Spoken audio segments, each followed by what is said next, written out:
दोस्तों, उत्तर प्रदेश के इस जिले से जीजा साली को शर्मसार करने वाला मामला सामने आया है, जहां एक जीजा अपनी पत्नी और साली दोनों के साथ शारीरिक संबंध बनाता रहा और साली के पेट में गर्भ भी ठहरा दिया। बात तब खुली जब साली की दूसरी जगह शादी हुई। शादी के बाद जो हुआ उसके ससुराल वालों के सामने जो आया उससे सभी हैरान है। चलिए पूरी खबर बताते हैं। दोस्तों, यहाँ सोहिल नाम के व्यक्ति की शादी शबाना नाम की महिला के साथ हुई थी। शादी के बाद शिबा अक्सर अपने बहन के यहाँ जाया करती थी।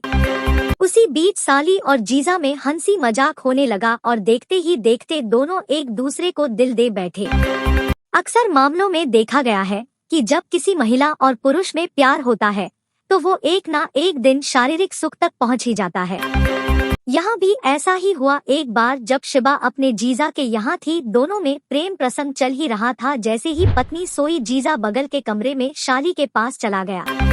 फिर क्या था, दोनों ने जमकर शारीरिक संबंध बनाए। दोस्तों, एक बार यदि शारीरिक संबंध बन जाए तो यह सिलसिला यूं ही नहीं रुकता। अब जब भी मौका मिलता शाली और जीजा संबंध बनाने लगे। अब तो जीजा की सारी उंगलियां घी में थी, वह शाली के साथ भी मजा ले रहा था। शाली और जीजा के बीच अवैध संबंध का सिलसिला चलता रहा। शायद वो भूल चुके थे कि ऐसे कामों का अंजाम हमेशा बुरा होता है। फिर शाली की अजीम नाम की व्यक्ति के साथ शादी हो गई, फिर सुहागरात मनाई गई। मामला तब खुला जब शादी को 2 महीने हो चुके थे। शादी के 2 महीने बाद शिबा के पेट में दर्द होने लगा तो उसका पति उसे डॉक्टर के पास ले गया। फिर जो रिपोर्ट सामने आई, पति के पैरों तले जमीन खिसक गई।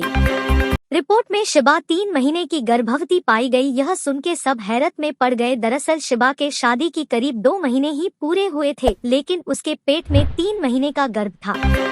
इसके बाद शिबा के घर वालों को बुलाया गया। शिबा के गर्भवती होने के वजह से दोनों परिवार वालों के बीच पंचायती हुई। इस पर शिबा ने सबके सामने कबूल किया कि उसके पेट में जो बच्चा पल रहा है वह बच्चा उसके जीजा का है। जीजा भी उस समय पंचायत में मौजूद था। यह सुनकर जीजा ने कहा कि मैं शिबा से शादी कर लूंगा और अभी से इसे अपने साथ रखूंगा। इसके बाद शिबा भी खुशी खुशी अपने जीजा के साथ चली गई और लिव इन रिलेशनशिप में रहने लगी। इसके कुछ महीनों बाद शिबा का शव संदिग्ध हालत में पंखे से लटकते हुए मिली। शिबा के परिवार वाले इस हत्या का आरोप जीजा पर लगा रहे हैं। दोस्तों, मामला थाने पहुंच चुका है। दोस्तों, ऐसे गलत कारनामों का अंत हमेशा बुरा होता है। आप आपराधिक मानसिकता को समझे, सतर्क रहें, सुरक्षित रहें। धन्यवाद।